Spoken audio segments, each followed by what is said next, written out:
উচ্চ মাধ্যমিক third semester দর্শনের একটি গুরুত্বপূর্ণ আজকে ভিডিও হতে চলেছে।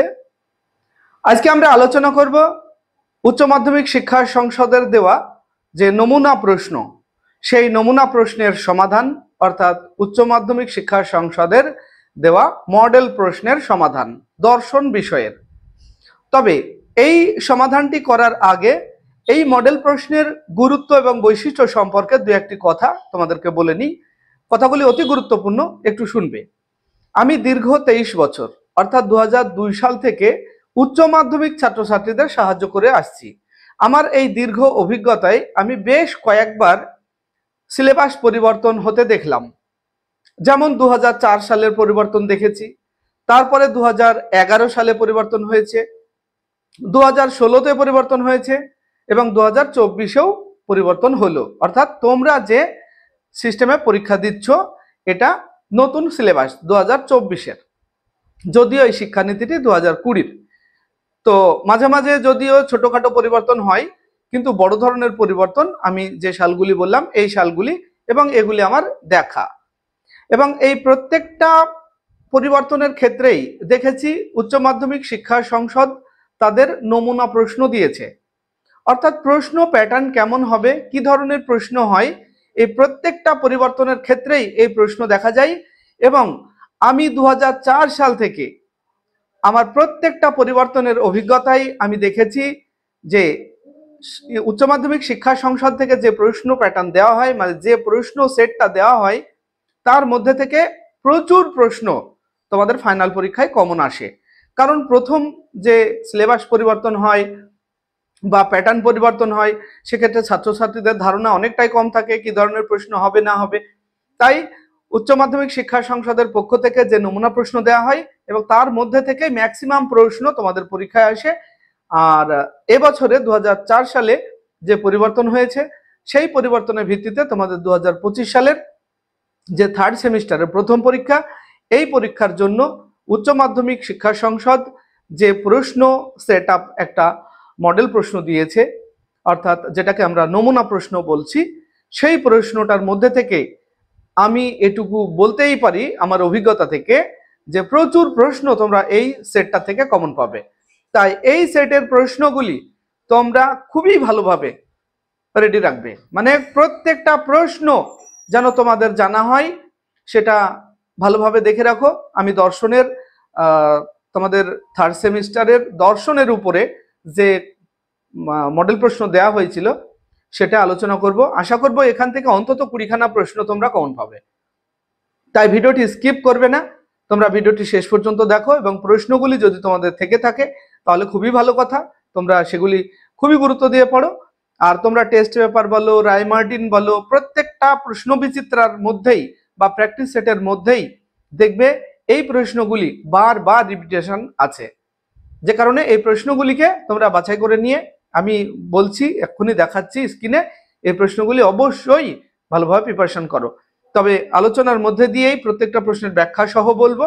তবে এখানে আমি যেটা আগে থেকে দেখে নিলাম, এখানে কিছু প্রশ্ন একটু আলাদা বলতে আমাদের যে আগে সিলেবাস ছিল, প্রথম যে সিলেবাস দেওয়া হয় সেই সিলেবাসের কিছু পরিবর্তন করা হয়। মানে তোমাদের পরীক্ষার আগেই প্রথম সিলেবাস দেওয়া হয়েছিল, সেই সিলেবাস থেকে একটা অংশ কাটিং করা হয়েছে। তার পরিবর্তে আত্মহত্যা ও কৃপা হত্যা নামের অধ্যায়টাকে ঢোকানো হয়েছে। তাই আমি যে সেটটা দেখাবো, এই সেটে তোমাদের সুখবাদের উপরে কিছু প্রশ্ন আছে যেগুলিকে বাদ দিয়ে পড়তে হবে, সেগুলি অবশ্যই তোমাদের বলে দেবো আমি স্ক্রিনে গিয়ে। আর আত্মহত্যার উপরে কিছু গুরুত্বপূর্ণ প্রশ্ন তোমরা নিজে থেকে পড়ে নেবে, এই সেটের মধ্যে আত্মহত্যার প্রশ্ন দেওয়া নেই। তো চলো কথা না বাড়িয়ে আমরা আমাদের প্রশ্ন সেটটি দেখে নিই এবং উত্তরগুলি করে নিই। উচ্চ মাধ্যমিক শিক্ষা সংসদ প্রদত্ত নমুনা প্রশ্ন। চলো আমরা পরপর প্রশ্নগুলির সমাধান করে নেব এবং উত্তরগুলিও দেখে নেব। প্রশ্ন উত্তর সবটাই দেখব। দেখো, প্রথম প্রশ্ন, বুদ্ধিবাদী দার্শনিক স্পিনোজা কয়টি দ্রব্য স্বীকার করেছেন? এটা আমরা জানি কেবল একটি, অর্থাৎ এ অপশন সঠিক হবে।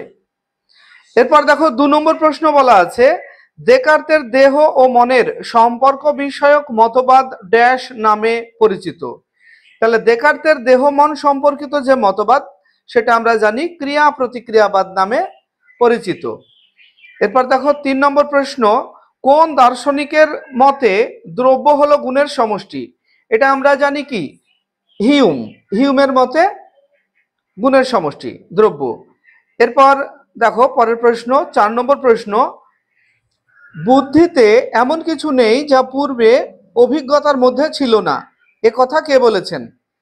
এ কথা বলেছেন জন লক, অর্থাৎ এ অপশন সঠিক হবে। এরপর আমরা 5 নম্বর প্রশ্নটা দেখব, এখানে একটু ব্যাখ্যামূলক প্রশ্ন হবে। তোমরা মনে রাখবে এই ধরনের প্রশ্ন কিন্তু তোমাদের একটা আসবে, অর্থাৎ একটা প্যাসেজ দেওয়া থাকবে এবং সেই প্যাসেজটা পড়ে আমাদেরকে বুঝে তার উত্তর লিখতে হবে। দেখো কি বলা আছে, পাশ্চাত্য দর্শনে বুদ্ধিবাদীদের মধ্যে কেউ কেউ জ্ঞানের উৎপত্তির ব্যাখ্যার ক্ষেত্রে বুদ্ধির ভূমিকাকে স্বীকার করলেও অভিজ্ঞতাকে সম্পূর্ণ বর্জন করতে পারেননি। দেকার্ত যেমন বুদ্ধিলব্ধ সহজাত ধারণার কথা বলেছেন, তেমনি তিনি আগন্তুক ধারণা ও কৃত্রিম ধারণার কথাও বলেছেন। এই শেষ দুটি ধারণার ক্ষেত্রে কেবল বুদ্ধি নয়, অভিজ্ঞতারও ভূমিকা আছে। স্পিনোজা ও লাইবনিজের জ্ঞানতাত্ত্বিক বক্তব্যের মধ্যেও বুদ্ধির পাশাপাশি অভিজ্ঞতার গুরুত্বকে সম্পূর্ণরূপে অস্বীকার করা হয়নি। পরবর্তীতে কান্ট তার দর্শনে জ্ঞানের গঠনের ক্ষেত্রে বুদ্ধির পাশাপাশি অভিজ্ঞতার ভূমিকাও স্বীকার করেছেন। তিনি মনে করেছেন যে ইন্দ্রিয় অভিজ্ঞতার মাধ্যমে আমরা জ্ঞানের উপাদান সংগ্রহ করি এবং বুদ্ধির আকারের সাহায্যে আমরা মন সেই উপাদানগুলিকে আকারিত করে জ্ঞান গঠন করে থাকে।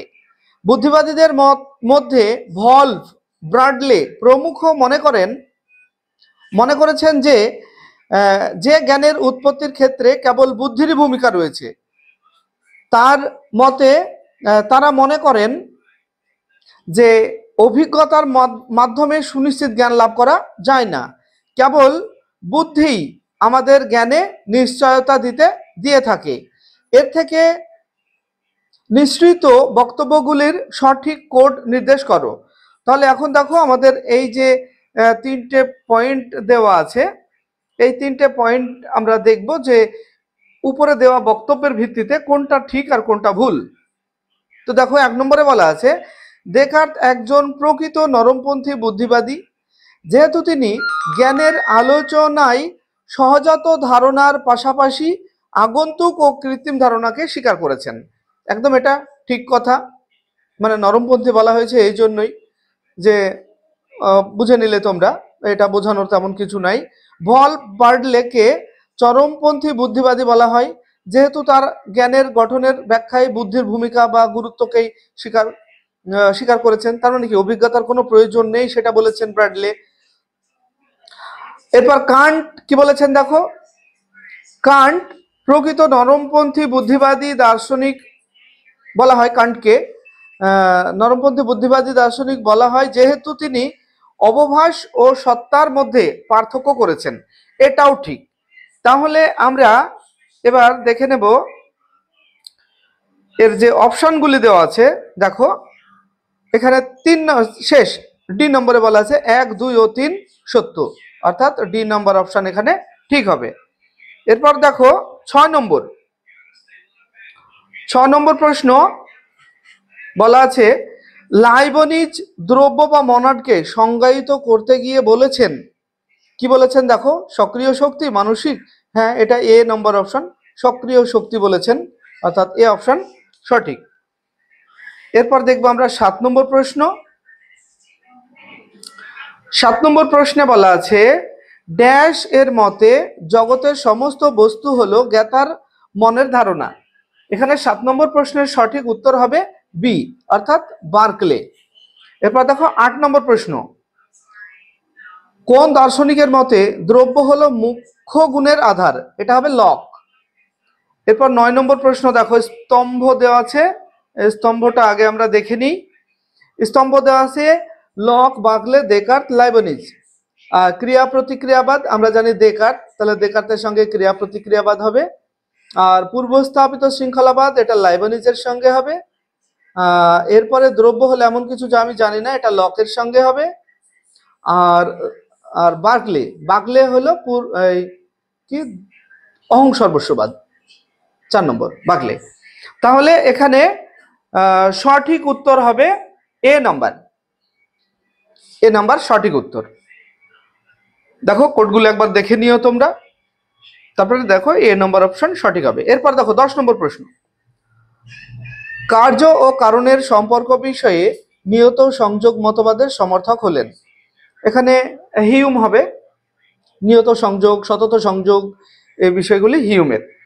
এরপর দেখো 11 নম্বর প্রশ্ন, ড্যাশ দার্শনিকদের কার্যকারণ সম্পর্কিত মতের নাম প্রসক্তি সম্বন্ধ মতবাদ। ড্যাশ দার্শনিকদের বলা আছে, এটা বুদ্ধিবাদী হবে। যদি ড্যাশ দার্শনিকের হতো একজন, তাহলে ইউইং হতো, প্রসক্তি তত্ত্বের সমর্থক ইউইং। আর যদি সম্প্রদায়ের নাম বলা হয় তাহলে বুদ্ধিবাদী দার্শনিক সম্প্রদায় বলবে। এরপর দেখো 12 নম্বর প্রশ্ন, 12 নম্বরে বলা আছে কোন দার্শনিক কার্যকারণ সম্বন্ধকে বুদ্ধির আকার বলেছেন। এখানে 12 নম্বর অপশন হবে বি, অর্থাৎ হিউম। এরপর 13 নম্বর প্রশ্ন দেখো, ড্যাশ এর মতে কার্য ও কারণের মধ্যে তথাকথিত অনিবার্যতার ধারণা আসে আমাদের অভ্যাসজাত প্রত্যাশা থেকে। এটাও কিন্তু হিউম হবে। খুবই ইম্পর্টেন্ট প্রশ্নটা, প্রায় আমরা দেখতে পাচ্ছি টেস্ট পেপারের প্রত্যেকটা পৃষ্ঠায় পৃষ্ঠায় আছে। এরপর দেখো 14 নম্বর প্রশ্ন, অদ্বৈত বেদান্তের প্রথম যথার্থ প্রবর্তক। আচ্ছা, এখানে অদ্বৈত বেদান্তের প্রথম যদি বলা হয় তাহলে অবশ্যই সেটা গৌড়পাদ। আর যদি এই প্রথম কথাটা উল্লেখ না থাকে, অদ্বৈত বেদান্তের প্রবর্তক বা যথার্থ প্রবর্তক, তাহলে কিন্তু শঙ্কর হয়, এটা মনে রাখবে। তাহলে এটা হবে গৌড়পাদ।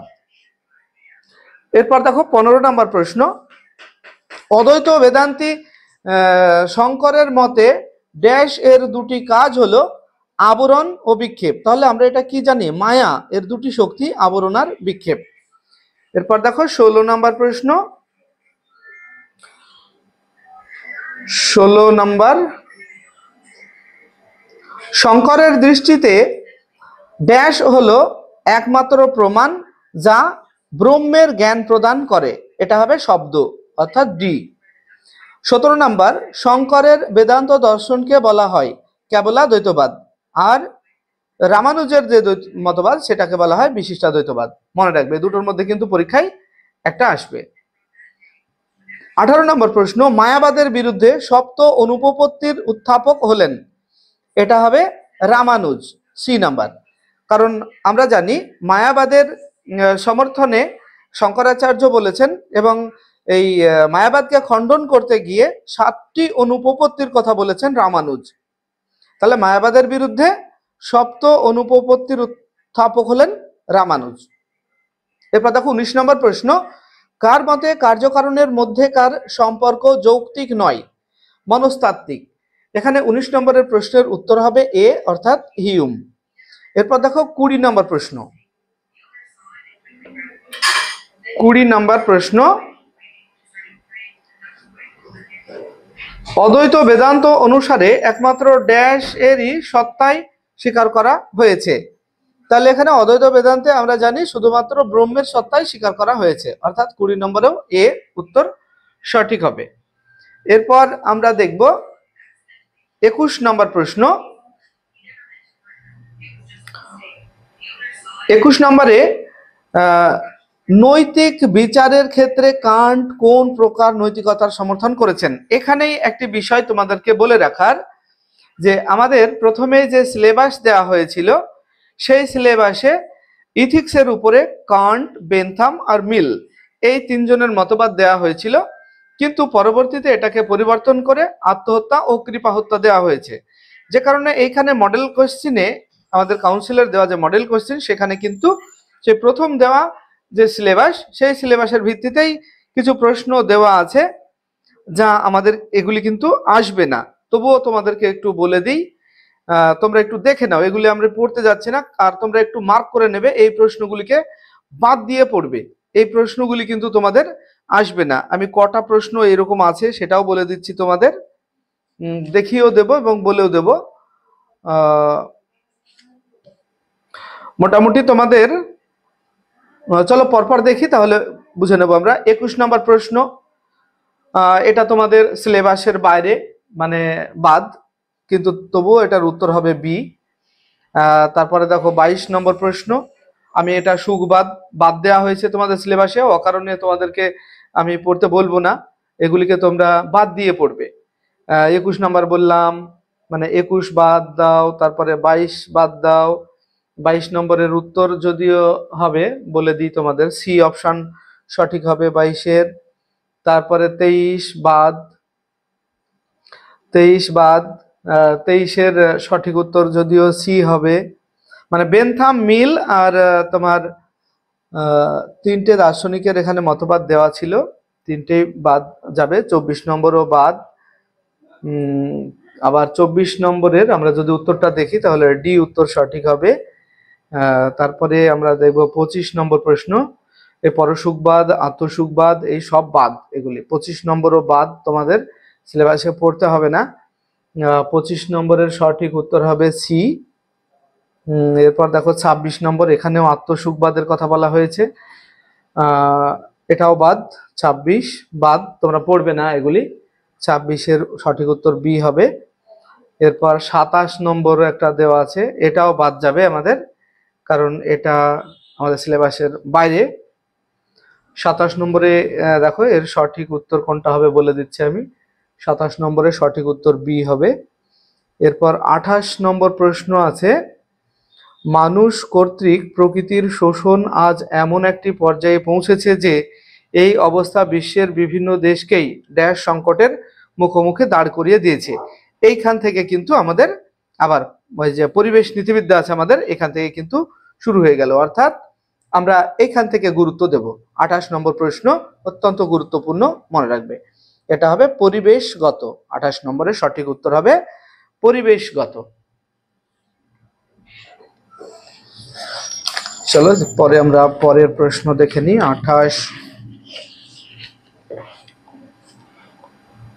29 নম্বরে প্রশ্ন হলো,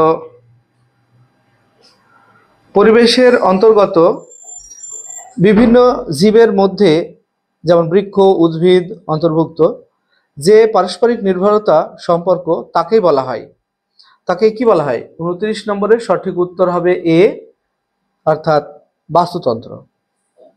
এরপর দেখো 30 নম্বর প্রশ্ন, এগুলি ইম্পর্টেন্ট, কিন্তু এগুলি খুবই ইম্পর্টেন্ট, এই প্রশ্নগুলি আমাদের পরিবেশ নীতিবিদ্যা থেকে আছে এবং অবশ্যই তোমরা খুবই ভালোভাবে পড়বে। 30 নম্বর কি, সমাজবিজ্ঞানী ড্যাশ সমাজের সংজ্ঞায় বলেছেন সমাজ হলো সামাজিক সম্পর্কের জটিল জাল। 30 নম্বর প্রশ্নের সঠিক উত্তর হবে এ, ম্যাকাইভার। এরপরে দেখো 31 নম্বর প্রশ্ন, সমাজবিদ্যার ব্যাখ্যা অনুসারে ড্যাশ হলো সমাজের ক্ষুদ্রতম একক। তাহলে 31 নম্বরের সঠিক উত্তর হবে এ, অর্থাৎ পরিবার। এরপরে দেখো 32 নম্বর প্রশ্ন, সমাজতাত্ত্বিকদের ব্যাখ্যা অনুসারে যখন কোনো জনসমষ্টি তাদের সংঘবদ্ধ জীবনের সার্বিক প্রয়োজন সাধনের উদ্দেশ্যে বিশেষ কয়েকটি প্রয়োজনে নয় একত্রে বসবাস করে, তখন সমাজের সেই অংশকে বলা হয়, সমাজের সেই অংশকে বলা হয় সম্প্রদায়। এখানে কি বলা আছে, ব্র্যাকেটের এই বিষয়টি লক্ষ্য করো, বিশেষ কয়েকটি প্রয়োজনে নয়। তার মানে কি, যদি বিশেষ কয়েকটি প্রয়োজনে মানুষ একসঙ্গে সংঘবদ্ধ হয় সেটা সংঘ হয়, তবে এখানে হবে সম্প্রদায়। পরে 33 নম্বর প্রশ্ন দেখো, ম্যাকাইভার সম্প্রদায়গত মনোভাবের যে তিনটি উপাদানের উল্লেখ করেছেন সেগুলি হলো, ক নাম্বার ফাঁকা দেওয়া আছে, আমরা কি জানি, এখানে আমরা মনোভাব থাকে, নিজ ভূমিকা সম্পর্কে মনোভাব থাকবে, আর নির্ভরতা মনোভাব থাকবে, তাহলে এখানে আমরা মনোভাব যেটা, এই যে বি, বি নাম্বার অপশন সঠিক হবে, আমরা মনোভাব। এরপর দেখো 34 নম্বর প্রশ্ন, এই প্রশ্নটাও আমাদের বাদ যাবে, কারণ এটাও আমাদের ওই সুখবাদের মধ্যে থেকে আছে, তাই এই প্রশ্নটা আমরা বাদ দেব, পড়বো না। তবুও তোমাদেরকে একবার বলে দিই, 34 নম্বর প্রশ্নের সঠিক উত্তর হবে, এখানে কোড দেওয়া আছে দেখো, সি নাম্বার অপশন সঠিক হবে। এরপরে আমরা দেখব 35 নম্বর প্রশ্ন, সমাজবিজ্ঞানী ড্যাশ এর মতে সংঘ সমিতি হচ্ছে এমন এক জনগোষ্ঠী যেখানে একটি বা কয়েকটি উদ্দেশ্য সাধনের জন্য সদস্যরা মিলিত হয়। একথা কে বলেছেন? এর সঠিক উত্তর হবে ডি, অর্থাৎ ম্যাকাইভার ও পেজ। এরপর দেখো 36 নম্বর প্রশ্ন, সমাজবিদ্যার দৃষ্টিকোণ থেকে সংকীর্ণ অর্থে ড্যাশকে প্রতিষ্ঠান বলা হয়। এখানে সঠিক উত্তর হবে বিবাহ। এরপরের প্রশ্ন 37 নম্বর, অধ্যাপক ড্যাশ তার প্রবলেমস অফ পলিটিক্যাল ফিলোসফি গ্রন্থে সামাজিক শব্দটিকে ব্যাপক অর্থে গ্রহণ করে রাজনৈতিক আলোচনাকে সামাজিক আলোচনার অন্তর্ভুক্ত রূপে গণ্য করেছেন। এর সঠিক উত্তর হবে ডি, অর্থাৎ ডিডি রাফেল। এরপর দেখো 38 নম্বর প্রশ্ন, আমাদের 38 নম্বর প্রশ্নটাও বাদ দিয়ে পড়বো আমরা, কারণ এই প্রশ্নটাও আমাদের সুখবাদের মধ্যে থেকে আছে, তো তোমরা দেখে নিতে পারো। এখানে বিবৃতি আর কারণ নিচে দেওয়া আছে, এখানেও সেই বেনথামের সুখবাদের প্রসঙ্গটাই আছে, আর এটা আমাদের সিলেবাসে নেই, যে কারণে এই প্রশ্নটা আমরা বাদ দিব। আর এই বিবৃতির ভিত্তিতে আমাদের এই সঠিক উত্তর হবে 38-এর সি। এরপর দেখো 39 নম্বর প্রশ্ন, 39-এ সমাজবিদ্যার দৃষ্টিকোণ থেকে রাষ্ট্রীয় বিধি বা আইনের সঙ্গে সামাজিক প্রথার প্রধান পার্থক্য হলো। এটা আমাদের ইম্পর্টেন্ট প্রশ্ন, সমাজ দর্শন বা রাষ্ট্র দর্শন থেকে আছে। তাহলে এখানে 39 নম্বরের সঠিক উত্তর হবে এ, অর্থাৎ আইন, সামাজিক প্রথা, আচার বিধি, এটা হবে রাষ্ট্র সমাজ দর্শন থেকে আছে। এরপরে দেখো 40 নম্বর প্রশ্ন, সমাজবিজ্ঞানী ড্যাশ এর মতে আমরা সংঘ সমিতিতে জন্মগ্রহণ করি, বসবাস করি, কিন্তু আনুষ্ঠানিক ব্যবস্থা অনুসারে চলি ও কর্ম করি। এ কথা বলেছেন গিসবার্ট। তো ভিডিওটি তোমাদের কেমন লাগলো? যদি ভালো লাগে তাহলে অবশ্যই লাইক, কমেন্ট এবং বন্ধুদের শেয়ার করবে। আর এই ধরনের ভিডিও আরো পেতে তোমরা আমাদের চ্যানেলটিকে সাবস্ক্রাইব করে রাখবে। আর তুমি যদি ফেসবুক থেকে দেখো তাহলে আমাদের পেজটিকে ফলো করে নেবে। আসছি পরবর্তী ভিডিও নিয়ে, সেই পর্যন্ত সবাই ভালো থাকবে, সুস্থ থাকবে। ভিডিওটি শেষ পর্যন্ত দেখার জন্য ধন্যবাদ।